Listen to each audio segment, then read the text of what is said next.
Kemudian juga hadis berikutnya diriwayatkan oleh Abu Malik Al-Haris bin Asim Al-Asy'ari radhiyallahu ta'ala anhu arda qala Rasulullah sallallahu alaihi wasallam, Nabi bersabda, at-tuhur satrul iman. Nabi menyatakan at-tuhur, yakni bersuci. Bersuci artinya berwudu atau mandi atau semacamnya ya. Itu hukumnya dinyatakan kata Nabi Muhammad satrul iman. Ini artinya adalah syatrul iman, bagian daripada iman. Jadi kalau orang senang berwudu, menjaga wudu, tanda nih orang imannya kuat.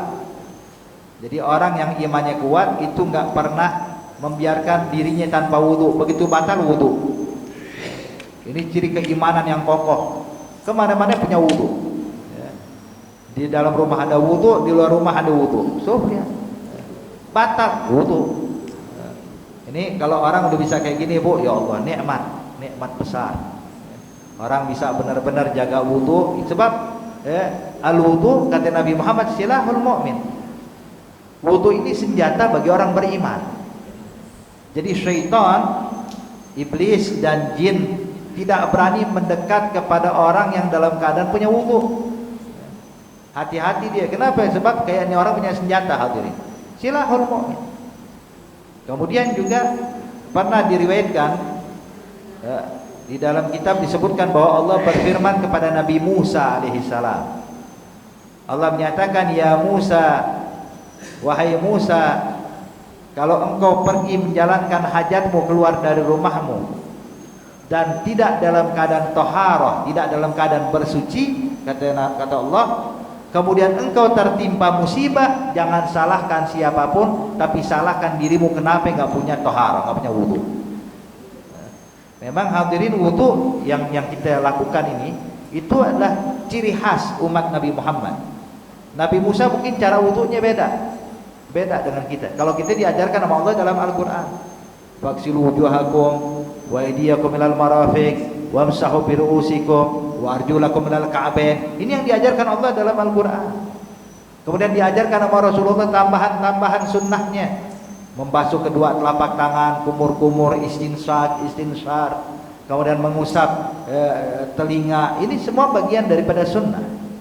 Nah, Nabi Musa syariatnya mungkin ada juga berwudu, sebab Allah nyatakan dalam ayat tersebut, kalau engkau keluar rumah untuk mencari atau melaksanakan hajat dan engkau dalam keadaan tidak bersuci atau dalam keadaan hadas, maka ketika engkau tertimpa musibah, jangan salahkan siapapun, tapi salahkan dirimu kenapa dalam keadaan hadas. Artinya kalau orang berwudu dijaga sama Allah. Oke, ini benar-benar jangan sampai kita nggak apa-apa deh, ntar aja batal, nggak jadi masalah, ntar kalau mau sholat baru wudu lagi. Jangan nunggu mau sholat, hadirin. Nih wudu adalah harus ada terus sama kita. Gak mesti nunggu sholat atau dikelar sholat batal wudu, biar selalu suci. Hakata. Makanya dulu pernah ada satu orang, dia mendapat kabar di satu kampung ada satu orang ini diberikan kelebihan oleh Allah Subhanahu wa taala, memiliki ilmu yang mana dengan ilmu tersebut batu kalau dipegang sama dia berubah jadi emas. Karomah diizinkan Allah buat dia, kelebihan. Batu dipegang jadi emas. Wah, enak banget. Ini kalau begitu mah tinggal kita bukan di sini, Pak. Di Pondok Indah kita tinggal semuanya ya. Batu dipegang jadi emas. Subhanallah. Jadi ada satu orang dengar, oh Syekh Fulan ada punya kelebihan, punya ilmunya tuh. Kalau saya mau belajar sama dia.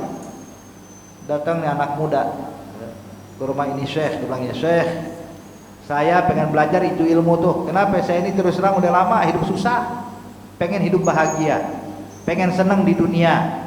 Maka tolong ajarkan saya ilmu tersebut. Kata ini Syekh, oh baik, saya bakal ajarkan kau, tapi dengan syarat.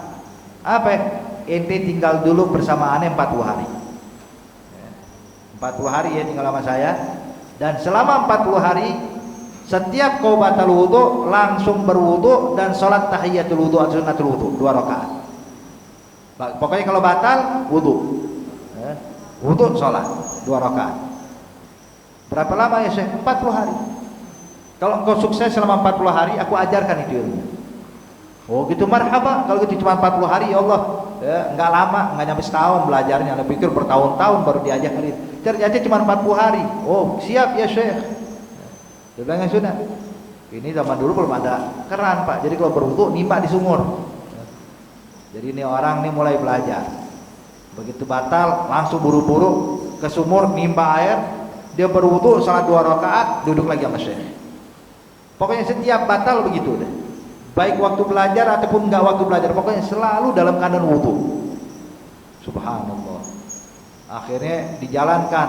Subhanallah, hari pertama sukses. Hari ke-20, hari ke-30, wah lanjut terus, Masya Allah. Subhanallah Bapak, pas di hari ke-40, udah habis nih waktunya, udah selesai nih. Batal nih orang. Udah selesai semuanya, udah tuntas. Kemudian Subhanallah, karena udah menikmati duduk dengan ini Syekh, lupa tuh dengan tujuannya pengen belajar batu jadi emas. Jadi dia tahu-tahu batal wudu, berangkat ke sumur, dia lempar timba ke dalam sumur. Waktu diangkat tuh ember dari sumur, yang keluar bukan air Pak, tapi yang keluar dari sumur tersebut dia dalam timba isinya emas. Satu timba, bukan sedikit lagi, satu timba tuh emas.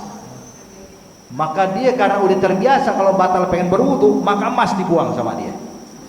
Dilempar timba lagi, dikerek lagi ke atas sampai keluar emas lagi.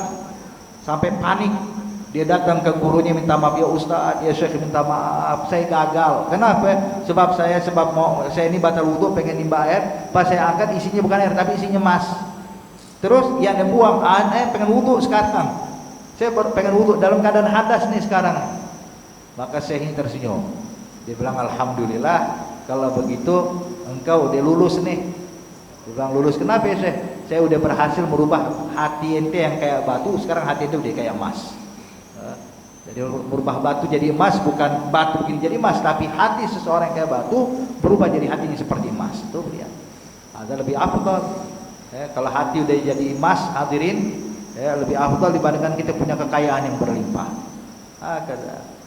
Ini tohur satrul iman, jaga wudu jangan sampai putus. Batal wudu lagi, batal wudu lagi. Bahkan sebelum tidur kita disunahkan berwudu, hadirin.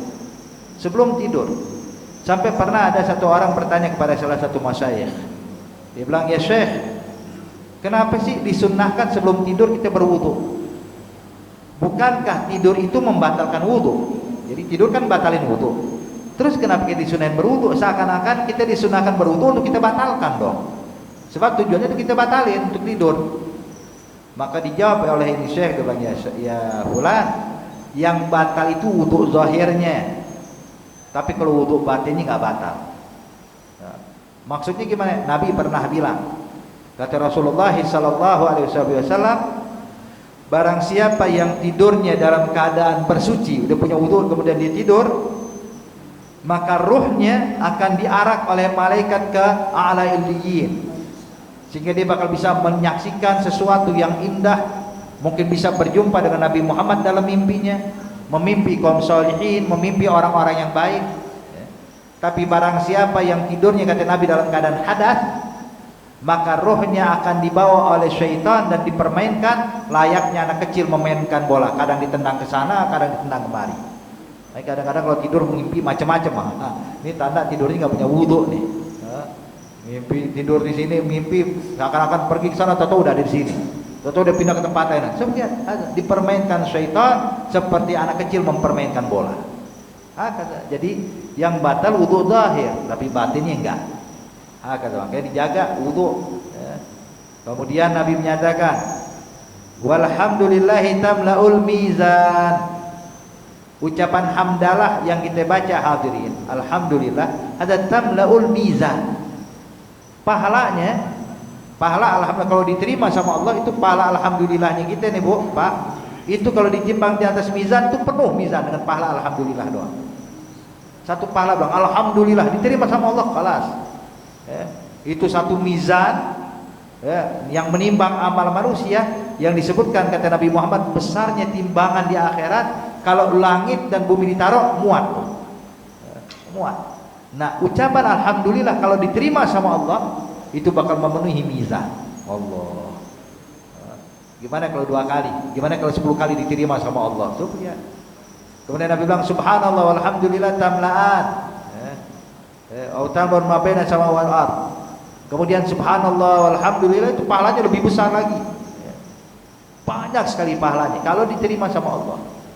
Makanya dulu Nabi Allah Sulaiman, Nabi Sulaiman bin Daud, itu Nabi Allah Sulaiman alaihissalam, beliau kalau pengen pergi ke suatu tempat, itu yang ngarak itu, yang ikut sama beliau tuh, subhanallah, nggak pernah didapatkan dari zaman dulu hingga zaman sekarang. Nanti, bayangin, yang ngarak tuh bukan cuma manusia, bangsa jin ikut ngarak, hewan ikut ngarak di belakangnya. Dan Nabi Sulaiman kalau jalan nggak naik kuda, Pak. Nabi Sulaiman tuh kadang jalan disiapin angin yang bawa dia. Jadi semuanya dibikin tunduk sama Allah kepada Nabi Sulaiman. Yani yamshi ala rih, dalam riwayat dia berjalan tuh menunggangi angin. Maka ketika sedang dibawa nih arak-arakan Nabi Allah Sulaiman, subhanallah, ada satu orang petani dari umatnya. Ketika sedang bertani melihat rombongan Nabi Sulaiman lewat. Nabi Sulaiman di udara, sampai ini petani saking kagumnya bilang subhanallah, betapa besar yang diberikan Allah kepada engkau hai anaknya Daud, kepada Nabi Sulaiman. Arti anugerah besar banget yang Allah berikan untukmu. Ternyata ucapan orang ini, Pak, disampaikan oleh angin ke telinga Sayyidina Sulaiman. Sayyidina Sulaiman waktu dengar kayak gitu, kata Nabi Sulaiman, diperintahkan angin, antarkan saya pada dia. Balik, kedatang orang tersebut. Kata Nabi Sulaiman, madza qulta anifan, apa yang kau sebutkan barusan? Dia bilang, yang saya ucapkan cuma kalimat subhanallah, betapa agung yang diberikan Allah buat putranya Daud. Kata Nabi Sulaiman, ketahuilah hai fulan, ucapan tasbih yang barusan kau baca, barusan itu kalimat subhanallah, itu pahalanya melebihi daripada kekayaan saya yang diberikan Allah untuk saat ini. Itu ucapan subhanallah kalau dikabulkan sama Allah, pahalanya itu besar. Kita mah kalah, nggak ada apa-apanya, kata Nabi Sulaiman. Maka jangan pernah meremehkan zikir walaupun sedikit, terus terang manfaatnya besar. Ala bi zikrillahi tatmainnul qulub. Zikir itu bisa menenangkan jiwa, dan Allah Subhanahu wa taala memerintahkan kita untuk selalu berzikir kepadanya. Bukan zikir yang sedikit. Allah nyatakan fazkurullaha dzikran katsira. Zikir kepada Allah dan zikir yang banyak. Bahkan Allah sebutkan sifat orang-orang yang beriman, alladzina yazkurunallaha qiyaman wa qu'udan wa 'ala junubihim. Orang-orang yang punya iman itu gimana sifat mereka? Kata Allah, sifat mereka yazkurunallah, mereka berzikir pada Allah qiyaman, lagi berdiri zikir, qu'udan, lagi duduk berzikir, wala junubihim, dan juga dalam keadaan berbaring, dalam keadaan tidur mereka pun juga berzikir pada Allah Subhanahu wa taala. Jadi perbanyak zikir. Ini fadilahnya besar. Kemudian Nabi bilang, wassalatu nurun, dan salat itu cahaya, nur. Jadi orang semakin banyak salat, makin bercahaya wajahnya, makin bercahaya wajahnya. Makanya Allah Subhanahu wa taala waktu mensifatkan bagaimana para sahabat-sahabat Nabi, Allah nyatakan Muhammadur Rasulullah walladzina ma'ahu asyiddaw 'alal kufar ruhamau bainahum tarahum ruk'an sujjadan yabtaguna fadlan minallahi wa ridwana simahum fi wujuhihim min athari sujud. Allah sifatkan nih para sahabat-sahabat Nabi, orang-orang yang selalu bersama Nabi, yang berkumpul bersama Nabi, sifat mereka itu ruhama bainahum, penuh kasih sayang satu dengan yang lainnya. Asyiddaw 'alal kufar, tegas kepada pemikiran, tegas kepada pola pikir yang dibawa oleh kufur, oleh kekafiran. Tapi terhadap muslimin rohama. Kau bakal dapatkan mereka tarahum ruk'an, selalu sholat ruku, sujadan, selalu sujud. Yabtaguna fadlan minallahi wa ridwana. Mereka melakukan itu semua semata-mata mencari ridha Allah. Kemudian Allah lanjutkan, simahum fi wujuhihim min athari sujud. Allah nyatakan simahum, ciri mereka. Apa ciri mereka? Simahum fi wujuhim, di dalam wajah mereka tanda-tanda bekas sujud. Tanda bekas sujud yang dimaksud hadirin bukan tanda yang ada di kening, bukan. Tapi maksud simahum fi wujuhim, di seluruh wajahnya. Artinya apa? Wajahnya bercahaya. Wajahnya bercahaya. Jadi kalau kita lihat orang yang sering sholat, Pak, walaupun maaf kulitnya tidak putih, tapi enak kita pandang mukanya. Nyaman, kenapa? Nur. Tapi sebaliknya kalau orang gak pernah sholat, walaupun kulitnya putih sekalipun, kita nggak bakal enak melihatnya. Makanya di sini nur yang diberikan Allah Subhanahu wa taala ini buat siapa? Buat orang yang melazimkan sholat. Makanya hadirin, Nabi Muhammad waktu masuk kota Madinah Al-Munawwarah saat hijrah, itu yang pertama kali nunjukin Nabi Muhammad bukan orang Islam, Pak, bukan sahabat, tapi orang-orang Yahudi. Mereka yang berkata, "Qul ya umat al-Islam." Itu sahabat yang kalian tunggu tuh, Muhammad tuh yang kalian tunggu tuh. Itu dia orang yang baru datang. Orang nengok, lihat, kaget. Benar. Sampai mereka bertanya, "Qul ya Yahud, ente kenal Nabi Muhammad dari mana? Ente belum pernah berjumpa dengan Rasulullah, wala pernah kumpul sama Nabi. Ini Nabi juga baru pertama kali masuk ke Madinah saat ini. Dulu pernah masih kecil, sekarang udah dewasa, baru sekarang nih. Ente tahu dari mana kalau itu Nabi Muhammad?" Maka dijawab oleh orang Yahudi. Yahudi ini mengatakan, "Bi annahu laysa biwajhin kadzab." Sebab muka kayak gini ini bukan muka penipu, katanya. Ini muka orang baik. Muka orang baik. Baru lihat mukanya hadir nur. Jadi jangan kita pikir nur artinya kayak lampu terang begitulah. Tapi kalau kita ngeliat tuh, ya Allah, nyaman. Makanya Nabi bilang sifatnya para kaum sholihin, orang-orang soleh itu kalau kita pandang, Pak, itu kita langsung ingat Allah. Izaru istahar zikrullah. Mereka kaum sholihin kalau kita pandang wajah mereka nih, langsung yang terdengar dari kita zikir pada Allah. Kita ulang subhanallah, subhanallah, alhamdulillah. Orang merasa bersyukur ketika memandang wajah mereka. Coba ya, nur. Kenapa? Banyak sholat. Banyak sholat. Kemudian wasadaqatu burhan. Sedekah itu burhan, bukti kalau kita adalah seorang beriman. Orang beriman kepada Allah, tandanya apa? Cirinya apa? Senang sedekah. Bukan orang yang pelit, orang yang dermawan. Ini ada sedikit cerita tentang Asyura nih, kalau diizinkan saya ceritain. Memang waktu dia masuk cuma sedikit kita ceritakan yang berkenaan dengan Asyura. Jadi ada satu orang, Bapak, hari Asyura ini kan disunahkan kita tausiatul iyal, menggembirakan keluarga, bikin senang keluarga, tambahin duit jajan buat keluarga. Ada sunnah berdasarkan hadis sahih. Jadi walhasil ada satu orang ini tiap tahun memang dia bikin senang keluarga, kasih jajan buat anaknya lebih pada hari Asyura. Subhanallah, pada saat itu pada hari Asyura tahun ini dia dalam keadaan sulit, sehingga dia mikir, aduh besok hari Asyura duit nggak punya. Anak-anak dia tahu pokoknya hari Asyura duit jajan lebih. Akhirnya dia pikir, Pak, udah besok habis salat subuh saya mau kunjungin satu orang kaya raya di kampung kita, minta bantuannya dikit, 2 dirham aja. Duit 2 dirham biar bisa ngasih makan jajan, ngasih jajan buat anak-anak saya. Keesokannya habis salat subuh datang ke orang kaya. Waktu berjumpa dia bilang, "Assalamualaikum, saya mau minjem duit atau minta duit 2 dirham. Ini hari Asyura, saya pengen nyenengin keluarga saya." Maka orang kaya ini bilang, "Oh, baik-baik, cuma jangan sekarang. Nanti siang aja dia balik lagi. Zuhur ini kemari, insyaallah ini kasih duit 2 dirham. Gol marhaba. Pulang ke rumah, Bu. Anak-anak udah nungguin. Nanya, "Bah, mana bah? Duit Asyura, mana duit jajan Asyura?" Kata Abah, "Entar, ba'da zuhur." Kata Abah. Kenapa? Sebab duit jajan pada zuhur. Habis zuhur berangkat lagi, Pak, ke rumah orang kaya itu. Waktu berjumpa dengan orang kaya ini, subhanallah, memang orang kalau dia pelit begini nih, pelupa. Orang kalau pelit itu cirinya pelupa, Pak. Dia pas datang, "Assalamualaikum." "Waalaikumsalam." Pura-pura lupa. Ada apa ya? Saya yang datang tadi pagi mau minta duit 2 dirham. Ente janjiin saya pada zuhur. "Oh, masa iya saya ngomong gitu?" Dibilang, "Iya, tadi kan ente ngomong kayak begitu." Bilang, "Oh, baik-baik. Cuman sekarang saya lagi sibuk, bisa nggak asar aja dia datang?" Bilang, "Asar." Bilang, "Asar." Marhaba, ya Allah. Gak bisa neken, Bu.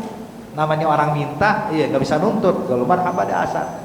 Pulang ke rumah anak-anaknya direwel lagi, "Bah, mana duit Asyura?" Kata abahnya, "Ntar asar insyaallah." Pas asar balik lagi, Bu, ke rumah orang ini. Pas datang ke rumah orang tersebut, Dia bilang saya datang kemari minta duit 2 dirham segala macam.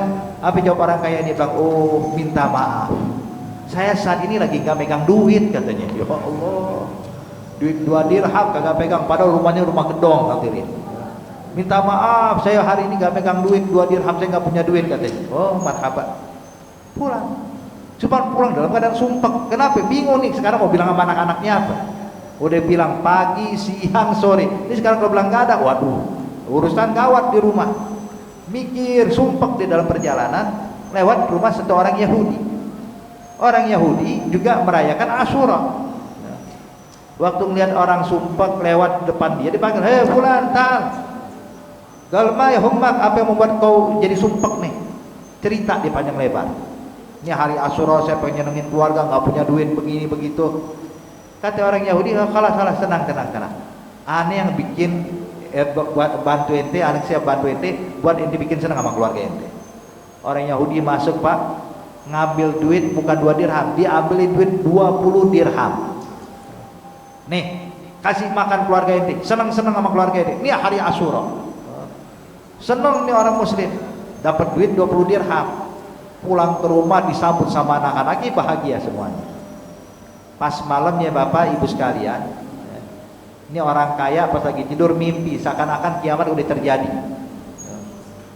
Dia sampai digiring masuk ke arah sorga, dibukakan pintu sorga. Dia rasakan tuh harumnya aroma sorga, sejuknya suasana sorga. Dia melihat istana yang begitu megah, indah, luar biasa, yang gak pernah dipandang oleh mata sebelumnya. Menikmati, dia penasaran, dia nih surga punya siapa ya. Jalan lewatin kebunnya, memperhatikan keindahan surga. Tiba-tiba ada orang keluar dari surga, dari istana ini, pakaiannya bersih, rapi. Lihat nih orang datang, bilang, hah, ente mau ngapain kemari? Bilang, oh maaf Tuhan, saya kemari cuman pengen lihat-lihat doang nih, surga indah betul. Ternyata ini istana buat ente bagus banget katanya. Subhanallah, ini istana cakep katanya. Maka orang ini berkata, maaf, saya bukan pemilik ini istana, saya pembantunya, saya pelayannya. Engkau pelayannya, pakaian seperti ini? Dia bilang, iya. Lalu siapa pemiliknya? Pemiliknya ini ya, tadinya itu adalah ente ya, tadinya ente. Cuman karena ente pelit kepada orang fakir miskin itu, akhirnya istana dibalik nama sama Allah, bukan milik ente lagi. Sekarang milik tetangga ente yang Yahudi. Sertifikat ganti, bukan milik ente lagi, milik dia itu orang Yahudi. Dengar kayak gitu terbangun bu dari tidur, bangun buru-buru ngambil duit, dimasukin kantong sebanyak 200 dirham. Datang ke rumah orang Yahudi tengah malam, diketok. Orang Yahudi kaget nih, tengah malam ketok pintu, dibuka, bilang, hah pula ada apa? Bilang, ya Yahudi, ini ada duit 200 dirham, tolong diterima, jangan ditolak. Orang Yahudi bingung, perasaan nih orang pelitnya bukan main. Orang miskin muslim datang ke rumah dia minta 2 dirham, gak dikasih. Kok dia datang malam-malam ngasih aneh 200 dirham? Aneh gak pernah minta sama dia. Ditanya, kok kena tumben dia ngasih aneh 200 dirham? Dia bilang, tolong terima aja udah, jangan banyak tanya.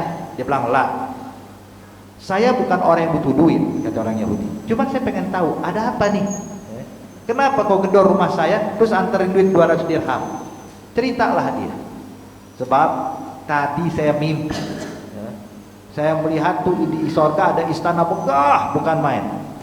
Terus kata yang punya, kata penjaganya bilang, ini tadinya istana buat saya, cuman gara-gara saya nggak bantu orang miskin, akhirnya dipindahkan dibalik nama jadi buat ente nih orang Yahudi. Maka gini deh, itu pahala istana Anda beli, ini 200 dirham yang ambil. Yang penting pahalanya istana buat gue katanya. Katanya orang Yahudi bang, mana ada orang berakal menjual istana dengan harga 200 dirham. Rumah saya nggak nyampe, nggak bakalan jual 200 dirham, lebih dari 200 dirham. Ini istana dalam sorga lagi. Kata ini orang kayak, ini kan Yahudi, ini kan bukan orang beriman pada Allah, jadi percuma istana punya ini, cuma ini di neraka bukan di sorga, kata orang ini. Bilang, oh kalau memang syarat dapat itu istana masuk Islam, ya udah masuk Islam sekarang. Dia mengucapkan 2 kalimat syahadat, masuk Islam dia hadirin. Coba lihat. Jadi intinya Bapak Ibu sekalian nih, sedekah, jangan dianggap remeh. Sedekah walaupun sedikit keluarin, bantu fuqara masakin.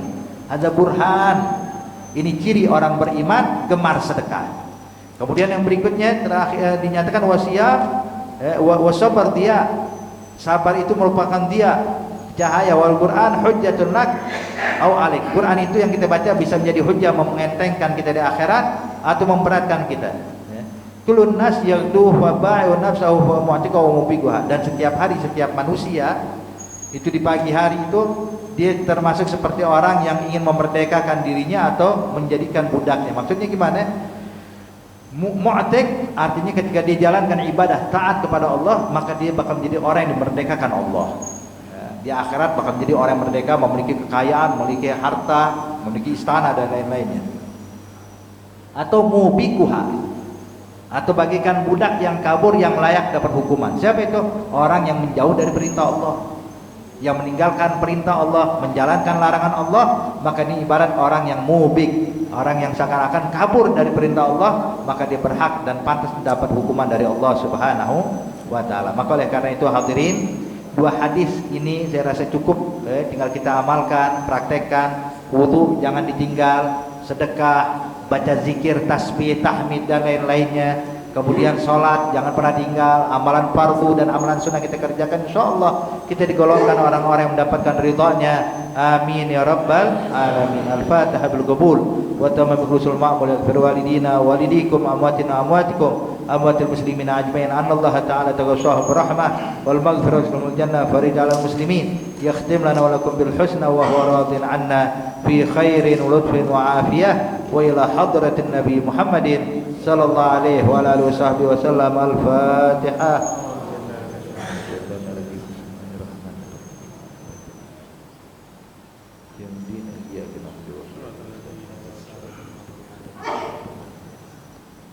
Rabbana taqabbal minna innaka antas samiul alim wa tub alaina innaka antat tawwabur rahim.